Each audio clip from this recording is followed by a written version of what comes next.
भीड़ में चलना आसान है, पर अपनी राह बनाना कला है। यूनिक सोच वालों का ही नाम कल का नया अध्याय बना है। नमस्कार दोस्तों, यूनिक सोच में आपका स्वागत है। दोस्तों, क्या आपने कभी सोचा है कि कुछ लोग बहुत जल्दी चीजें कैसे याद कर लेते हैं? चाहे वो स्टूडेंट्स हों जो किताबों के चैप्टर तुरंत याद कर लेते हैं, या फिर बिजनेस वाले लोग जो मीटिंग्स के सारे पॉइंट्स दिमाग में बिठा लेते हैं।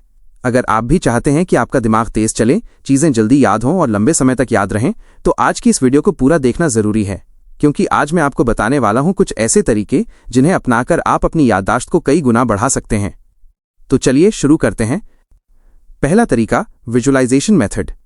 दोस्तों, हमारा दिमाग सिर्फ शब्दों से नहीं बल्कि चित्रों से तेजी से जुड़ता है। अगर आप किसी भी शब्द या जानकारी को एक चित्र से जोड़ देते हैं तो वो जल्दी याद होती है। जैसे मान लीजिए आपको ताजमहल याद रखना है, तो दिमाग में सफेद चमकता हुआ, चांदनी रात में जगमगाता हुआ ताजमहल सोचिए। इससे आपके दिमाग में वो तस्वीर छप जाती है और आपको वो चीज बार बार दोहराने की जरूरत नहीं पड़ती। दूसरा तरीका, रेपिटिशन मेथड। दोस्तों, अक्सर हम एक बार पढ़कर सोचते हैं कि हमें याद हो गया, लेकिन दिमाग की एक लिमिट है। वैज्ञानिक कहते हैं कि अगर आप किसी भी चीज को पहली बार पढ़ने के 10 मिनट बाद, फिर 24 घंटे बाद और उसके बाद 3 दिन बाद दोहराते हैं, तो वो चीज आपके दिमाग में स्थायी हो जाती है। इसको स्पेस रेपिटेशन कहते हैं और ये दिमाग को लंबे समय तक जानकारी रखने में मदद करता है। तीसरा तरीका, राइटिंग प्रैक्टिस। दोस्तों, सिर्फ आंखों से पढ़ने से 20% चीज याद रहती है, लेकिन अगर आप उसे लिख लेते हैं तो याददाश्त 60 से 70% तक बढ़ जाती है। मान लीजिए आपको कोई परिभाषा या फॉर्मूला याद करना है, तो उसे 2 या 3 बार नोटबुक में लिखिए। लिखते समय आपकी आंखें, दिमाग और हाथ तीनों साथ काम करते हैं, जिससे याद करने की क्षमता कई गुना बढ़ जाती है। चौथा तरीका, म्नेमोनिक ट्रिक्स। कठिन चीजों को छोटे छोटे शब्दों या गानों में बदलकर याद करना बहुत असरदार तरीका है। जैसे इंद्रधनुष के 7 रंग याद रखने के लिए लोग विबज्योर का शॉर्टकट इस्तेमाल करते हैं।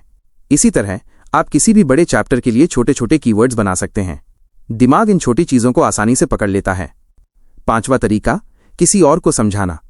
दोस्तों, अगर आप किसी चीज को अच्छी तरह समझना और याद करना चाहते हैं तो उसे किसी और को सिखाइए। जब आप किसी को समझाते हैं तो आपका दिमाग जानकारी को और गहराई से पकड़ता है। यानी पढ़ाई का सबसे अच्छा तरीका टीच टू लर्न है। छठा तरीका, पोमोडोरो टेक्निक। अक्सर होता यह है कि हम लगातार 2 या 3 घंटे पढ़ते हैं और फिर दिमाग थक जाता है, लेकिन दिमाग को भी ब्रेक चाहिए। पोमोडोरो टेक्निक के अनुसार आपको 25 मिनट पढ़ाई करनी है और फिर 5 मिनट का छोटा ब्रेक लेना है। ऐसा 4 बार करने के बाद आप 15-20 मिनट का बड़ा ब्रेक ले सकते हैं। इससे आपका दिमाग ताजा रहेगा और आप लंबे समय तक ध्यान लगा पाएंगे। सातवां तरीका, सेहत और आदतें सुधारना। दोस्तों, याद रखने की सबसे बड़ी कुंजी है आपका लाइफस्टाइल। रोज कम से कम 7 घंटे की नींद लें। बादाम, अखरोट, हरी सब्जियां और ताजे फल खाएं। मेडिटेशन और हल्की एक्सरसाइज को आदत बनाएं। जब दिमाग स्वस्थ होगा तभी वो तेज चलेगा। तो दोस्तों, ये थे कुछ आसान और असरदार तरीके जिनसे आप चीजों को जल्दी याद कर सकते हैं।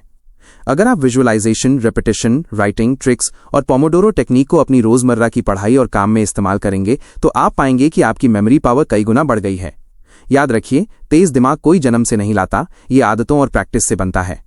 अगर वीडियो अच्छा लगा हो तो चैनल को सब्सक्राइब जरूर करें, वीडियो को लाइक और शेयर करना मत भूलें। मिलते हैं अगले वीडियो में, तब तक याद रखिए, ज्ञान ही असली शक्ति है।